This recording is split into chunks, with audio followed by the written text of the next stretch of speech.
자, 우리 110회 전산회계 1급 우리 한번 1호 문제도 한번 보도록 하겠습니다. 자, 1번부터 보도록 하겠습니다. 다음 중 재무상태표에 대한 설명 옳은 거 물어보고 있네요. 자, 일정 시점. 기업에 현재 보유하고 있는 자산, 부채, 자본에 대한 정보를 우리가 제공하는 보고서이다. 재무상태표 물어보고 있습니다. 일정 시점을 보여준다. 어떤 시점을 보여주는 어떤 정태적 보고서이고요. 자, 손익계산서, 현금흐름표, 자본변동표는 어떠한 기간 동안의 변동 내역을 보여주는 거기 때문에 뭐 변동 내역이라고 할 수도 있고 흐름이라고 할 수도 있고 이렇기 때문에 이거 우리가 동태적 보고서다 이렇게 얘기를 합니다. 그래서 옳은 것은 몇 번입니까? 1번이고요. 일정 기간의 수익과 비용을 보고하는 보고서는 손익계산서, 그렇죠? 그리고 현금의 유입과 유출을 우리가 어떤 활동별로 영업활동, 재무활동, 투자활동으로 보여주는 건 현금흐름표. 자본변동에 대한 것은 우리 자본변동표로 구분할 수 있는 기초적인 문제입니다. 답은 몇 번? 1번. 2번, 다음 중 유동부채에 포함되지 않는 것은, 자, 부채도 유동부채, 비유동부채로 구분할 수 있습니다. 1년 이내에 갚아야 될 거, 1년 이후로 갚아야 되는. 자, 그런데 지금 보시면 매입 채무가 바로 외상매입금하고 지급업 얘기하는 건데, 이거 대표적인 유동부채라고 볼 수 있고, 단기 차입금, 이거 빌린 돈인데 1년 이내에 갚아야 되는 거니까 이것도 빼박 유동부채 맞아요. 그런데 이제 유동성 장기부채 왔는데 이것도 우리 배웠습니다. 원래 처음에는 장기부채였는데 이제 장기부채 시간이 흐르잖아요. 누구나 나이 먹고 시간을 흘러서 드디어 갚아야 할 날이 1년 이내로 도래했다. 이게 유동성 장기부채예요. 그래서 유동성 장기부채는 뭐에 해당합니까? 예, 당연히 유동부채에 해당합니다. 여기서는 답은 뭡니까? 예, 임대보증금입니다. 임대보증금은 우리가 임대해주고 보증금을 받은 거예요. 그래서 부채예요. 우리가 임대보증금, 그리고 임차보증금. 우리가 이제 보증금이라고 하는 건 뭐 좀 계약 기간이 좀 때에 따라 다를 수는 있지만 보통 2년 정도 계약을 하고 보증금을 줬다. 우리가 주는 입장에서는 임차하는 입장인 거예요. 임차인 입장, 빌린 입장. 그럼 임차인 입장에서는 보증 기간이 끝나면, 즉 그 계약 기간이 끝나면 임차 보증금을 찾아와야 돼요. 그래서 차변에 난 자산이에요. 자산. 그죠? 비유동 자산이죠. 그렇죠? 기타 비유동 자산. 근데 임대보증금은 내가 임대인의 입장에서 보증금을 받은 거고 계약 기간이 종료되면 내가 돌려줘야 될 나의 부채예요. 비유동 부채. 그래서 답은 몇 번? 여기서는 4번. 3번, 무형자산과 관련된 설명으로 옳은 것은 연구 프로젝트에서 발생한 지출이 연구 단계, 개발 단계로 구분하기 어렵다. 그렇다고 한다면 모두 연구 단계에 발생한 걸로 본다. 연구 단계에서 발생한 건 다 경상, 연구비로 우리가 비용 처리하는데 개발 단계에 가면 개발비라는 뭐 될 수도 있고 무형자산 될 수도 있고 아니면 경상, 개발비라고 하는 비용 처리될 수도 있죠. 그래서 우리가 보통 이 경상개발비하고 경상연구비를 합쳐서 뭐라고 합니까? 경상연구개발비라고 하고요. 예, 모두 연구 단계로 발생한 걸 봅니다. 미국에서는 개발비를 무형자산으로 보지 않는 미국 회계 기준이 있었는데 지금 또 변경된지 모르겠는데요. 예, 여기까지 한번 내용 봤습니다. 2번, 내부적으로 창출한 브랜드, 고객 목록 같은 항목은 무형자산을 인식할 수 있다.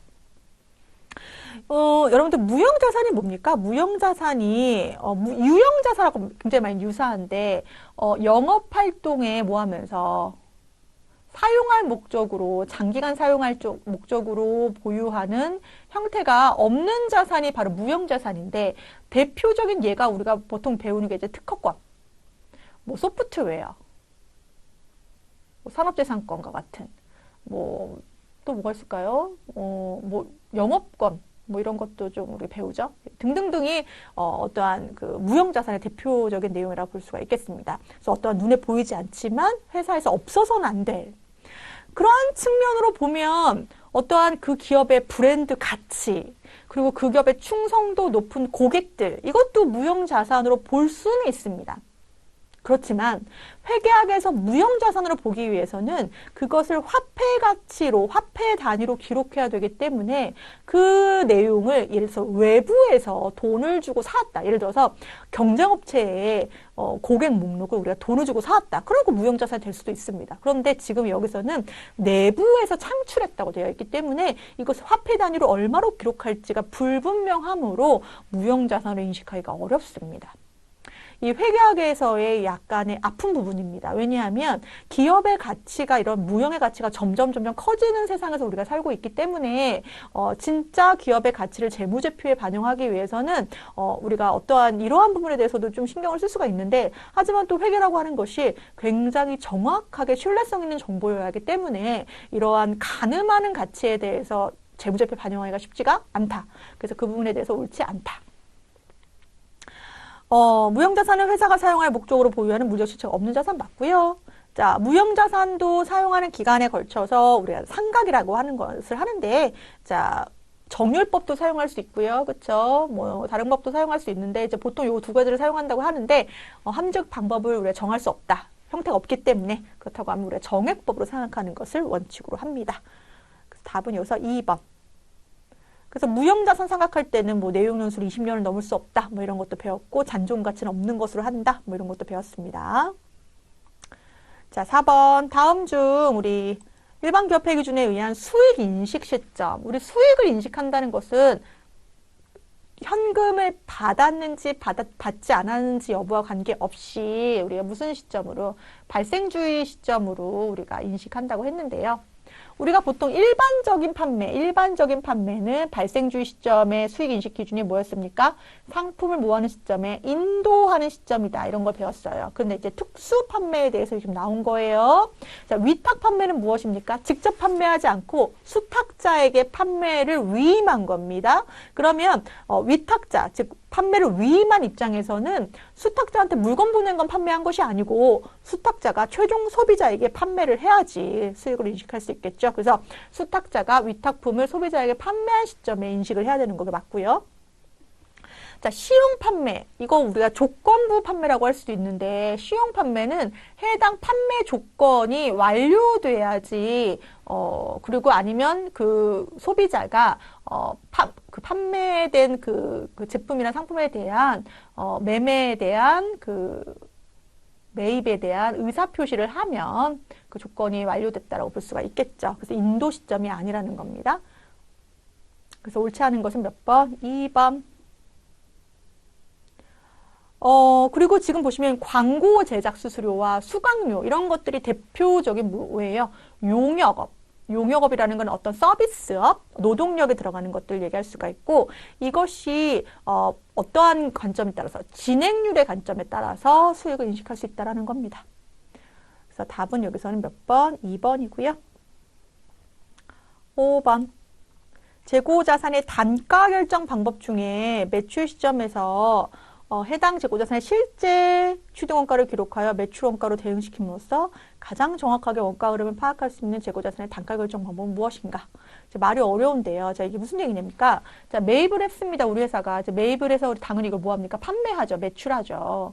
근데 어느 날에는 100원에 사온 것도 있고, 어느 날에는 200원에 사온 것도 있고, 어느 날에는 300원에 사온 게 있다고 칠게요. 근데 우리가 이제 매출을 한다는 거예요. 매출은 무조건 얼마냐면 500원에 해요. 자, 100개 사왔고, 100개 사왔고, 100개 사왔습니다.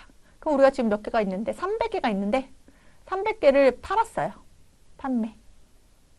하지만, 이 중에, 300개 다 팔면 안 되겠구나. 300개 중에 몇 개만 팔았냐면, 200개만 팔았다고 할까요? 300개 중에 몇 개만 팔았다? 200개만 팔았습니다. 300개 중 200개 판매. 그러면 이 300개 중에 200개는 도대체 얼마짜리가 팔린 걸로 볼 것인가?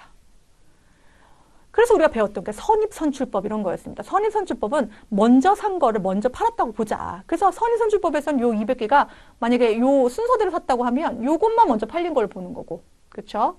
평균법은 얘를 평균 내서 보는 거고 뭐 이런 관점이었단 말이에요. 근데 문제를 다시 돌아와서 보면 자, 재고자산 단가 결정 방법이라고 하는 것은 그럼 몇 개 얼마짜리가 팔린 걸로 볼 것이냐는 관점에서 실제 취득원가를 기록한다라는 것, 또 매출원가로 대응할 때 가장 정확하다. 이건 뭐냐면 정확하다는 것은 가정하지 않았다는 거예요. 우리가 배웠던 선입선출법이나 평균법, 후입선출법은 그렇게 하기로 가정하자. 우리 언제 어떤 물건이 어떻게 나가는지 알 수가 없으니까.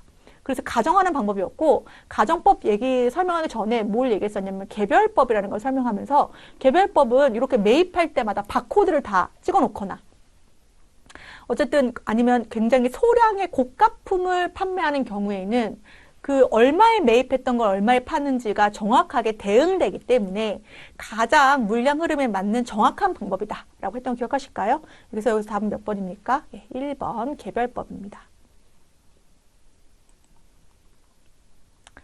자, 6번 다음 중 영업이익에 영향을 주는 거래로 옳은 것은 영향을 준다라고 되어 있는데, 자, 영업이익이 우리 어떻게 되는가요? 자, 매출액에서 매출 원가 차감하고요. 차감하면 매출 총이익 에서 못 빼줘야 되죠? 판매비, 관리비. 그럼 뭐가 나옵니까? 영업이익이 나오죠. 그 다음에 나오는 게 바로 뭐예요? 영업 외 수익은 더해주고 영업 외 비용은 빼주면 세금 차감 전 이익, 법인세 차감 전 이익이 나오죠. 에서 뭐까지 빼주면? 법인세까지 빼주면 뭐가 나옵니까? 당기순이익이 나오는데. 자, 그러면 여기에 영향을 주는 거래를 고르면 되겠네요. 그쵸? 여기 위에 있는 거래. 자, 거래처에 대한 대여금의 전기분 이자를 받았다. 전기분 이자를 받은 거는 우리가 미수 수익을 받은 거잖아요. 그쵸? 예. 상관없네요. 그쵸? 예. 자, 2번. 창고에 보관하고 있던 상품이 화재로 소실되었다. 이거 재해 손실이죠. 우리가 영업의 거래는 보통 뭐뭐뭐 손실, 뭐뭐뭐 차익, 뭐뭐뭐 차손 이런 식으로 끝나는 건 거의 영업의 거래라고 볼 수가 있겠죠. 예. 그래서 이것도 상관이 없고요. 차입금에 대한 전기분 이자, 이것도 미지급 비용을 지급한 거죠. 이것도 상관없고. 자, 일용직 직원에 대한 수당 지급, 일용직 직원이라고 하더라도 해당 직원이 우리 기업의 본사에서 근무하면 판관비, 공장에서 근무하면 제조원가에 속하는 매출원가에 속할 수가 있기 때문에 우리 일용직 직원에 대한 회계 처리는 영업이익에 영향을 줄 수 있다. 여기서 하나만 더 체크하면 우리가 잡급이라는 개정 과목, 우리가 일용직에 대한 잡급 개정 과목도 예전에 한번 본 적이 있었습니다. 자, 7번 가겠습니다. 자, 다음의 거래를 적절하게 회계 처리했을 경우에 당기순이익의 증감액은 얼마인가? 자, 주어진 자료 외에 거래는 없다고 가정한다라고 되어 있습니다. 자, 지금 보시면 매도 가능 증권, 단기 매매 증권, 투자 부동산의 장부 금액과 지금 공정 가치 그리고 처분 금액 이렇게 되어 있는데, 자, 지금 결산일 현재 공정 가치라는 의미를 여러분들이 기억을 하셔야겠습니다. 자, 공정 가치의 의미는 페어 밸류. 자, 우리가 장부에는 500이라고 적어놨는데 지금 결산일에 요즘 제3자들이 거래하는 거래 보니까 450만 원이야. 그러면 어떠한 금액으로 장부에 적어놓는 것이 훨씬 더 우리 이해관계자들한테 좋은 정보가 될 수 있을까라고 논의한 결과 회계 기준에서는 매도 가능 증권과 단기 매매 증권은 공정 가치로 기록하는 게 훨씬 좋은 정보가 될 수 있을 것 같아 라고 얘기했다는 거예요. 그래서 자, 지금 매도 가능 증권과 단기 매매 증권 모두 공정 가치에 맞춰서 금액을 조정해 줄 건데, 자, 먼저 매도 가능 증권부터 보겠습니다. 자, 장부 금액이 500이었는데 결산 시에 450이래요. 그러면 평가 손실, 매도 가능 증권 평가 손실이 얼마입니까? 50만 원. 매도 가능 증권이라고 써줘야지. 또 증권 평가 손실이라고 50만 원 이렇게 써줬고. 자, 이번에는 장부 금액 단기 매매 증권 얼마였는데 300이었는데 330이에요. 얘는 좀 증가했네요. 단기 매매 증권 뭐예요? 평가 이익 얼마? 30만 원. 이렇게 되는 거고. 이번에는 평가가 아니에요. 얘네는 평가예요. 평가. 얘는 실현된 거예요, 실현되지 않은 거예요? 실현되지 않은 거예요. 이 두 가지는 뭐예요? 미실현 이익이에요. 미실현 손익이라고 할까요? 미실현. 얘는 마이너스고 얘는 플러스니까 미실현 손익. 근데 얘는 실제로 가졌다가 얼마에 샀다가 900에 샀다가 얼마에 팔았습니까? 880에 처분했네요. 그럼 얘는 투자부동산에 대한 투자부동산 처분 손실이 얼마입니까? 마이너스 20만 원이죠. 그죠? 네. 그런데 여기에서 문제는 무엇이냐? 얘를 구분할 줄 알아야 돼요. 미실현 손익 중에 미실현 손익이다. 그러면 여러분들 저희 주식하시는 분들은 아시겠지만 물론 기분은 좋죠. 올랐다. 그런데 뭐 기분이 아직 팔지 않은 상황에서 내가 이것을 이번에 차를 하나 뽑아야지 이러면 안 된다는 거예요. 다만 내가 팔 의사가 적극적이다. 나는 당장 오늘 저녁이라도 팔겠다라고 한다면 실현될 가능성이 높기 때문에 바로 손익으로 인식할 수 있다는 거예요. 그래서 누구의 경우에는 매도하는 증권은 언제 팔지 모르니까 인식하지 말고 단기에 누구만 인식하라는 거예요. 단기 매매 증권은 미션 손익이지만 인식하라는 거예요. 그래서 얘는 처분됐으니까 인식해야 되는 거고 얘는 평가지만 단기 매매 증권, 즉 빨리 매각하고 적극적인 매도할 의사가 있으니까. 그래서 지금 보시면 30만 원은 플러스 20만 원은 마이너스에서 얼마가 10만 원이 뭐 된다? 증가된다. 이렇게 되는 거죠. 얘는 왜 50만 원은 안 포함시켰나요? 얘는 언제 팔지 몰라서 단기의 순이익에 포함시키지 않은 미실현 손익으로서 기타 포괄 손익에 포함되고 이것은 우리가 무슨 처리합니까? 나중에 자본으로 구분하게 됩니다. 8번으로 넘어갈까요? 8번. 주식회사 수암골의 재무 상태가 다음과 같다. 기말 자본은 얼마인가?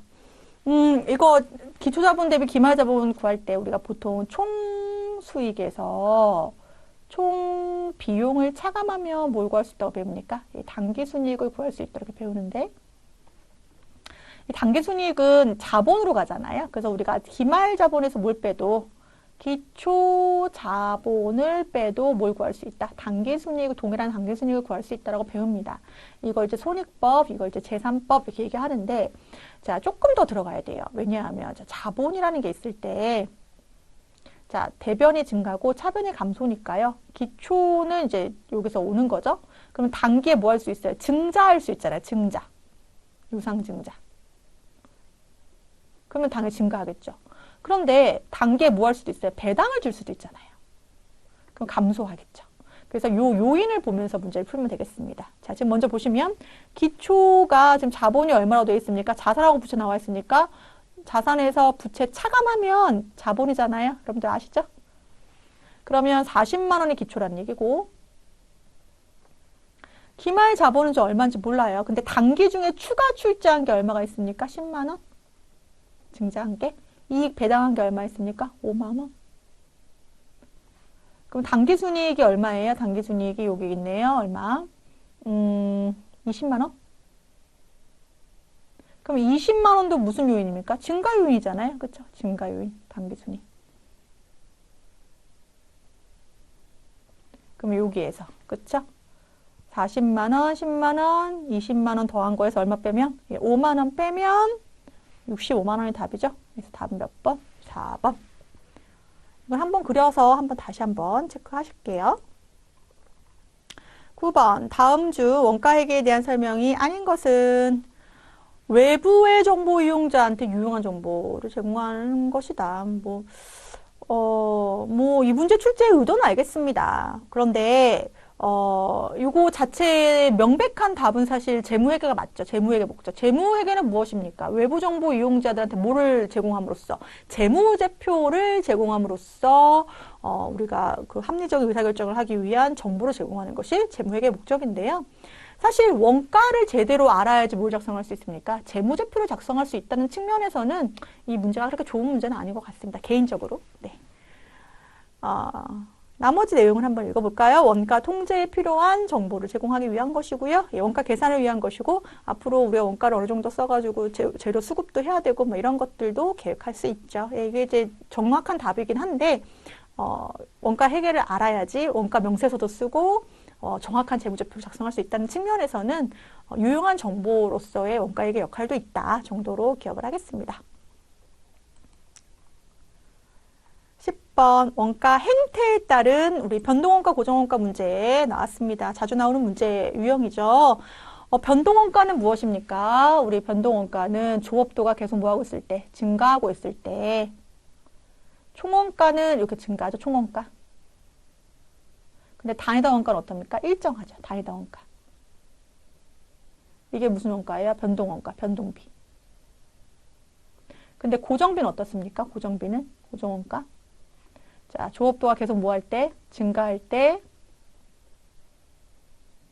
단위당 총원가는 항상 어떻고? 일정하죠. 얼마를 써도 일정하게 나오는 게 고정비잖아요. 하지만 단위당 원가는 점점 뭐합니까? 감소하죠. 이게 바로 고정원가인데요. 올바른 거니까 답은 1번이네요. 조업도가 증가하고 총원가도 증가하는 비례되는 거. 그쵸? 자, 변동원가는 조업도가 증가할수록 단위당 원가가 뭐한다? 일정하다. 일정. 이 그래프 기억하세요. 일정하다. 고정원가는 조업도가 증가할수록 총원가는 뭐하다? 일정하다. 고정원가는 조업도가 증가할수록 단위당 원가 뭐한다? 감소한다. 이렇게 기억하겠습니다. 11번. 보조 부문의 원가 배분에 대한 설명으로 옳지 않은 것은 이라고 되어 있는데요. 우리 보조 부문, 우리가 이제 공장을 한번 생각을 해볼게요. 공장에서 이제 보조 부문이 있고, 그러니까 꼭 주력이 아니어도 공장에서도 수선실이라든지 식당이라든지 이런 게 필요하잖아요. 그러니까 직접적으로 제조하는 부분이 있다는 거예요. 그러면 제조하는 부분이 A, B고, 보조 부분이 X, Y라는 거예요. 근데 이제 전력비가 100이 발생했다. 얼마가 발생했다? 100이. 근데 보조 부분에서도 100 중에 10, 20을 썼고 30, 40을 썼다. 이거예요. 그러면 지금 원가 배분할 때 우리가 세 가지 방법 배웠거든요. 직접 배분법, 단계 배분법, 상호 배분법. 자, 지금 전력비가 100이 발생했는데 보조부분이 10도 쓰고 20도 썼어요. 그런데 보조부분이 쓴 거는 인정하지 않는 그냥 얼마만 인정하는 거. 요 70만 인정하는 방법이 직접 배분법이에요. 그래서 요 100을 어디다 다 배분해버리는 거예요. 제조부분에 배분해버리는 게 무슨 법? 직접 배분법. 단계 배분법은 보조부분에서 발생한 걸 일부만 인정해요. 처음만 인정하고 그 다음에는 인정하지 않고 배분하는 게 단계 배분법. 그래서 순서가 중요하다고 그랬어요. 순서가 바뀌면 배분 금액이 서로 바뀔 수가 있기 때문에. 상호 배분법은 보조부분끼리의 용역수를 완전히 인정하는 방법이기 때문에 우리 방정식을 통해서 구하는 방법이 상호 배분법이었어요. 자, 그러면 그 내용을 한번 볼까요? 1번. 보조부분의 원가 배분 방법으로 직접 배분, 단계, 상호가 있다. 어떤 방법을 사용하더라도 전체 보조부분의 원가에 차이는 없다. 전체는 100을 배분하는 거기 때문에 얘를 고려하지 않으면 100을 여기다 배분하는 거고 얘를 일부 고려하면 거기다 더 배분하는 거지 전체에 100을 배분한다는 사실은 변치가 않습니다. 2번. 상호배분법을 사용하는 경우에 부문과 보조부문 간의 상호수술을 고려하기 때문에 정확성이 높죠. 3번. 단계배분법은 배분 순서가 굉장히 중요하다고 했어요. 배분 순서를 잘못하면 각 부분의 배분하는 차이가 발생하기 때문이다. 답은 옳지 않은 것은 몇 번? 3번입니다. 직접배분법은 아까 얘기한 대로 아예 무시해버리니까 계산은 쉽지만 보조부문 간의 상호수술을 인정하지 않는 방법이다. 12번 우리 개별 원가 계산하고 종합 원가 계산 설명하는 거죠. 개별 원가 계산은 우리가 뭐에 적합하다냐면 주문식 생산 방식에 적합하다고 했고 종합 원가 계산은 어디 적합하다? 대량 생산에 적합하거나 아니면 공정별 원가 계산에 적합하다고 얘기했었는데요. 1번 개별 원가 계산은 이제 작업 지시서에 의해서 하나하나 우리 원가 계산하는 거 맞고요. 2번 주문형 손항 방식에 적합한 거 개별 원가 계산 맞고요. 3번 공정별 대량 생산에 적합한 거는 종합 원가 계산이다. 4번 여러 공정에서 걸치는 경우에 생산하는 경우에 사용할 수 없다고 되어 있는데 그렇지 않죠. 우리가 공정별 원가 계산이라고도 합니다. 종합 원가 계산은 무슨 얘기냐면 공정이 단일 공정일 수도 있어요. 하지만 공정별로 이루어지는 걸 수도 있고 아니면 뭐 조별로 이루어지는 걸 수도 있고, 뭐 등급별로 이루어지는 걸 수도 있고, 그거는 생산의 어떠한 그 해당 업종에 해당되는 내용에 따라서 이 프로세스가 다르기 때문에 대량 생산에 해당하는 여러 가지 형태의 것들을 우리가 계산할 수 있는 것이 바로 뭐다?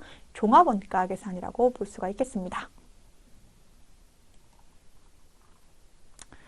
자, 13번 볼까요? 자, 다음 중 부가가치세법상 사업자 등록 정정 사유가 아닌 것은 성호를 변경하거나 사업장을 이전하거나 종류를 추가하거나 빼거나 이러면 다 사업자 등록 정정을 해줘야 되는데, 자, 증여에 의해서, 증여는 좀 상속과는 달라서 상속은 사망한 자에 대한 것을 이제 물려받는 게 상속이라면, 증여는 사망하기 전에 사망하지 않은 상태에서 이제 물려받게 되는 건데, 이 경우에는 폐업 사유에 해당하는 거로 기억을 합니다. 그래서 답은 몇 번이냐면 신규로 우리 사업자 등록증을 다시 해야 된다라고 보시면 됩니다. 정정이 아니라. 답은 4번이고요. 자, 14번 다음 중 부가가치세법상 영세율. 자, 영세율은 과세표준에 곱하기 뭐 하는 거라 했습니까? 0%를 곱하는 겁니다. 원래는 과세표준에 몇 프로를 곱하는 건데 부가가치세율인 10%를 곱해서 부가세를 내야 되는 건데 0%를 곱하는 이유는 뭡니까? 수출하는 경우에는 이 수출하는 산업을 육성시킬 목적도 있고요. 또 뭡니까? 우리가 소비하는 나라에서 과세하기로 했다. 소비하는 나라, 그러니까 수입하는 나라에서 과세하기로 했기 때문에 수출하는 나라에서 뭐다? 영세율을 우리가 적용할 수 있다라는 겁니다. 자, 그런데 수출하는 재화에 대해서 영세율 적용되는 거 맞고요. 수출 산업을 지원하는 효과 있죠. 그런데 영세를 적용하더라도 완전 면세를 기대할 수 없다라고 되어 있는데 오히려 영세율 제도가 완전 면세인 이유가 있었어요. 자, 예를 들어 볼까요? 먼저 과세 표준에 곱하기 0을 하는 것이 바로 뭐가 됩니까? 매출세액이죠. 그럼 영세율을 적용했으니까 매출세액이 뭐예요? 0이에요. 그런데 뭐가 있을 경우에 매입세액이 있을 경우에 결국 요 매입세액을 뭐 받게 되냐면 환급 받게 돼요. 환급. 그렇기 때문에 완전 면세제도라고 하는 겁니다.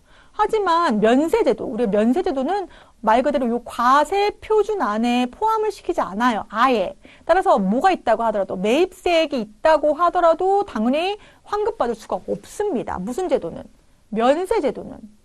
지금 얘는 뭐에 대해 설명한 거예요? 영세율 제도에 대해서. 그래서 완전 면세제도는 누구다? 영세율 제도이다. 자, 마지막 문제 15번. 영수증 발급 대상 사업자가 될 수 없는 업종이라고 되어 있습니다. 자, 우리가 기업에서 우리가 사업을 영위하기 위해서는 정규증빙을 발행해야 됩니다. 여러 가지 목적이 있어요. 정규증빙을 발행하는 여러 가지 목적인데 여기서 우리가 정규증빙, 법적 정규증빙이라고 하는 것은 무엇입니까? 세금계산서, 뭐 카드점표, 현금영수증, 뭐 더 나아가서는 계산서까지도 정규증빙, 법적 정규증빙이라고 할 수가 있는데요. 얘가 있어야지 어떠한 사업에서의 부가가치세라든지 법인세라든지 증빙이 된다면 당연히 사업자와 사업자 거래에서는 이 정규증빙이 발행이 돼야 되는데 개별 소비자는 부가세 신고 안 하잖아요. 그러면 굳이 이게 필요하다? 필요하지 않을 수 있다는 거예요. 그래서 이 사업을 영위하는 것이 최종 소비자랑 관계된 사업을 영위하는 경우에는 정규증빙을 굳이 발행할 필요가 없다라고 한 업종이 있다는 거예요. 그래서 다음 중 영수증 발행 사업자가 될 수 없는 업종에 해당하는 거. 자, 지금 소매업은 상대방이 원하면 이 정규증빙 발행하게 되어 있지만 어쨌든 영수증 발급 대상 사업자가 될 수 있거든요. 근데 없는 건 도매업이죠. 도매업은 B2B죠. B2B. 비즈니스. 네. 그러니까 2번이고 지금 보시면 소매업, 목욕, 이발, 미용업, 입장권 발행하는 거 다 최종 소비자랑 거래하는 내용이 해당된다. 이렇게 정리를 할 수가 있겠습니다. 자, 여기까지 해가지고 우리 지금 110회에 해당되는 전산회계 1급 기출문제 풀이해봤습니다. 기출문제 풀이하면서 항상 느끼는 것은 결국은 기출문제만 그때그때 공부해서는 이게 합격선을 확실히 넘지는 못하겠다. 범위가 많더라도 차근차근 이론적인 어떤 기반 지식을, 기초를 탄탄하게 하는 것이 실기뿐만이 아니라 문제풀이 및 합격에 굉장한 도움이 되겠다를 다시 한번 느끼게 됩니다. 110회 마무리하겠습니다. 수고하셨습니다.